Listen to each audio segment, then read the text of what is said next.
자, 지난번에 4.15 총선에서 50대가 7.2%나 민주당에 표를 더 던졌고 40대는 30%도 넘는 표를 더 던졌습니다.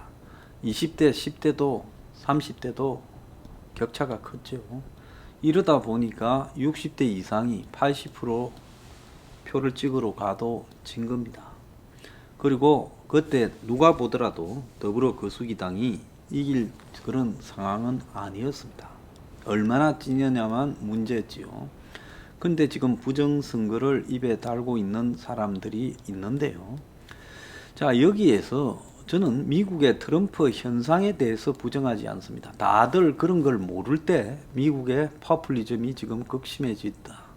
또 이것은 트럼프 개인의 문제가 아니라 미국의 지금 러스트 벨트라는 지역에, 그리고 또 미국의 이 농촌 지역에 수많은 지금 미국인, 오리지널 미국인들이 분노해 있다.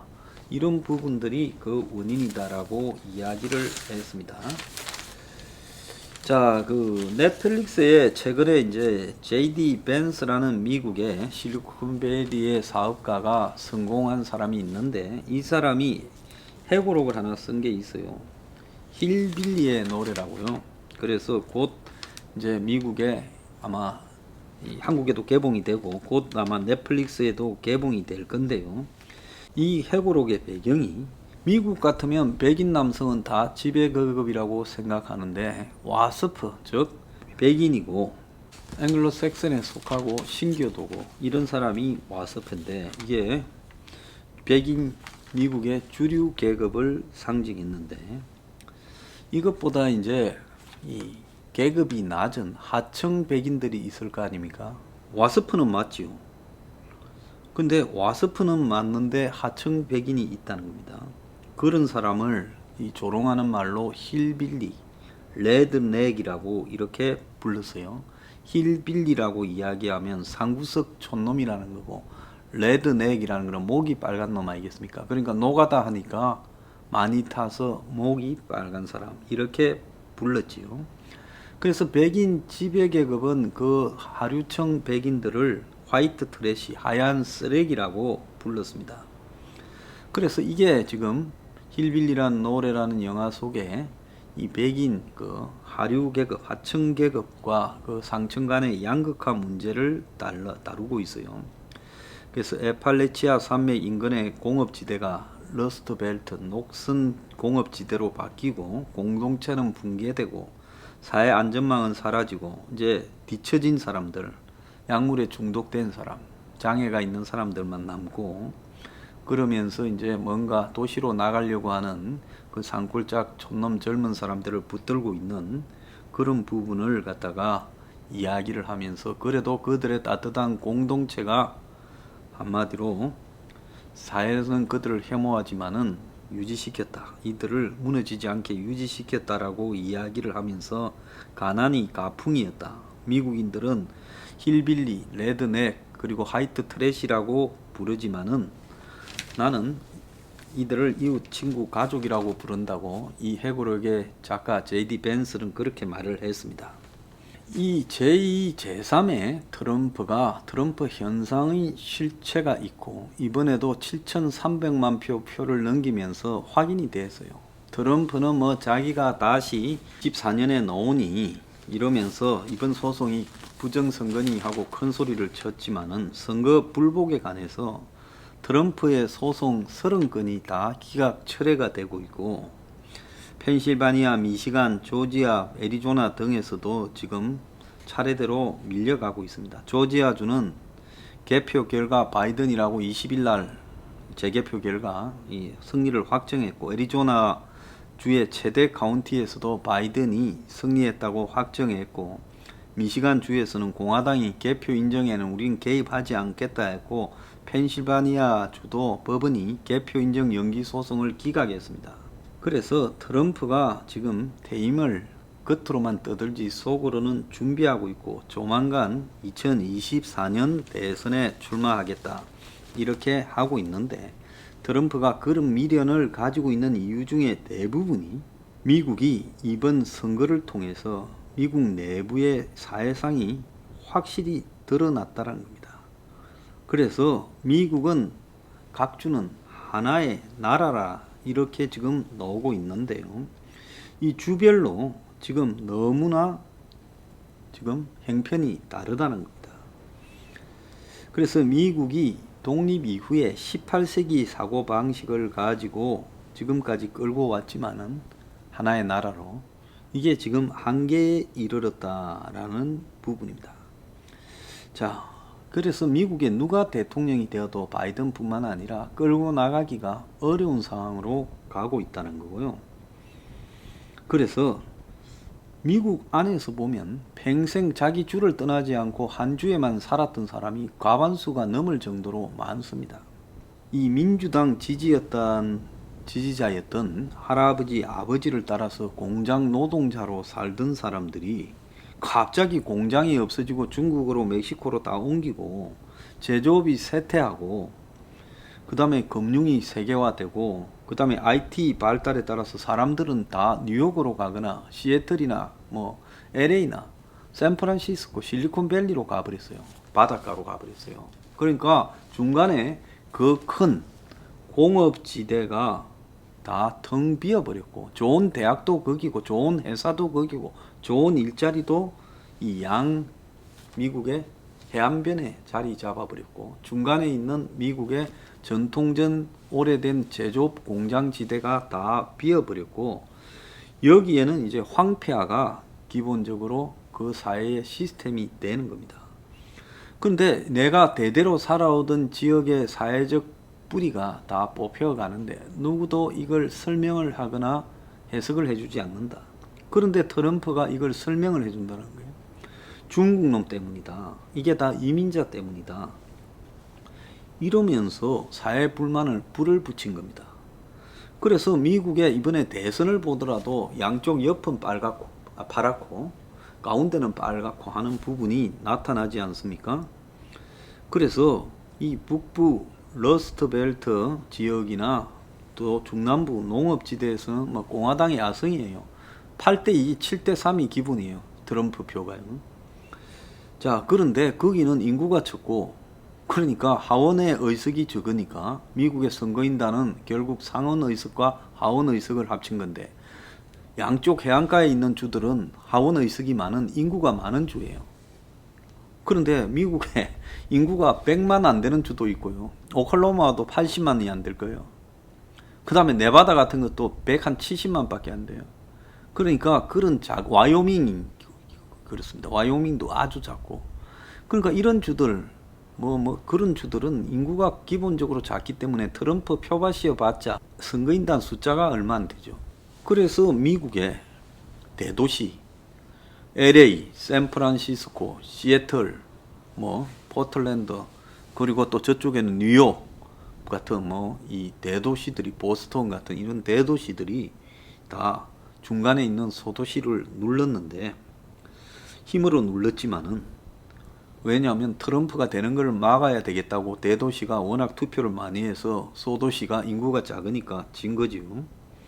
지금 공화당에서 이번에 민주당으로 바뀐 지역이 러스트벨트 지역인 펜실바니아, 미시간, 위스콘신이고 애리조나, 조지아 이런 데입니다. 원래는 이 공화당의 텃밭이었는데요. 근데 이런 지역에 이제 젊은 사람들이 들어오면서 일종의 색깔이 조금 바뀌지만은 트럼프가 그야말로 무시무시한 표를 결집시켰는데 젊은 사람들이 더 열정적으로 투표를 해서 과거 같으면 생전에 투표하지 않던 젊은 애들이 투표해서 이번에 겨우 트럼프를 누른 겁니다.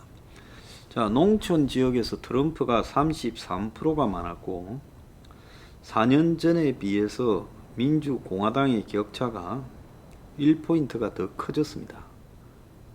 그런데 도시 초고밀 도시 지역에는 바이든이 29%가 앞섰고 양당 격차가 4%가 더 늘어났어요. 그러니까 도시는 바이든 표가 훨씬 더 많이 나오고 농촌 지역에는 트럼프 표가 훨씬 더 많이 나오는 격차가 나타나고 있다는 겁니다.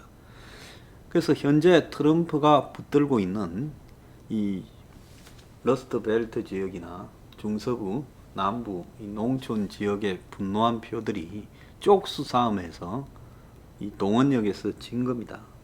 이들에게 지금 트럼프가 다 분노하라고 선동을 해대고 있기 때문에 제2, 제3의 지금 트럼프가 언제든지 나올 수 있다는 겁니다.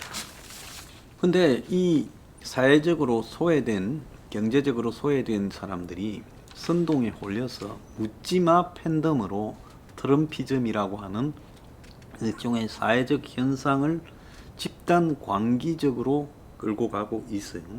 그래서 이게에서 이제 나타날 수 있는 가장 위험한 부분은 원초적 본능이 지나치게 발산이 되고 몰입할수록 열정과 집착이 혼돈되고 진실과 거짓이 뒤섞인다. 자, 지금 가짜뉴스에 대해서 의심도 하지 않잖아요. 한국의 지금 가짜뉴스 충들도 똑같은 현상이에요. 집단의 힘을 통해서 폭력성을 띨 수 있고 다 총 들고 다니잖아. 타인의 삶에 간섭을 해서 그냥 동네에서 안 찍는 사람들은 그냥 바보로 만들고 있죠.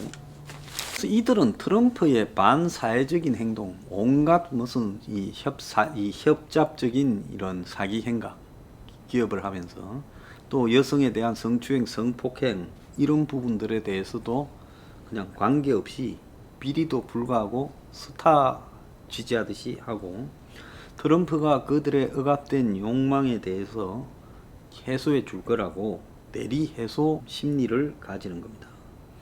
그러니까 트럼프가 마스크 안 끼니까 죽든 살든 그냥 이 트럼프 지지자들도 대부분 마스크를 안 끼어요.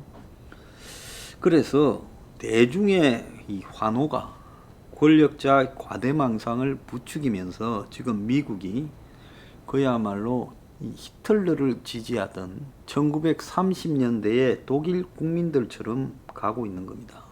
히틀러도 딱 지금 600만 유대인을 원수로 삼아가지고 학살하면서 이 사람들의 독일 국민들의 열렬한 지지를 모아냈지요.